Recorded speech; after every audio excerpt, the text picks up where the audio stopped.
Hi guys, this is my DIY cucumber kimchi. So yun na guys, naghiwa lang tayo ng 2 pirasong pipino guys. Tapos yan, antos na natin siyang hiwain guys. Pinabad ko lang siya sa konting asin guys. At nilagyan ko siya ng konting asukal para medyo manood sa kanya yung tamis. Tapos piniga ko lang yun siya guys nung lumabas na yung tubig niya guys. Tapos hinugasan ko lang. Tapos habang inaantay natin yung guys, syempre naghihiwa tayo ng ating gulay gaya ng carrots, onion, garlic. Tapos naglagay din tayo ng konting paprika, chili powder.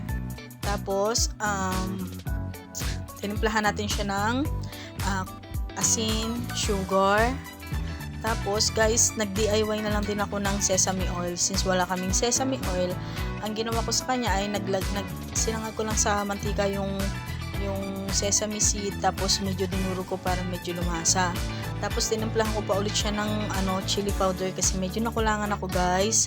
Tapos yung mix lang natin guys. Lagyan natin ng konting patis at saka konting suka. Depende sa inyo guys. Sabi ko nga sa inyo, tansya method lang tayo. At iyan na ang ating finished product ng cucumber kimchi. Thank you guys for watching. Bye-bye!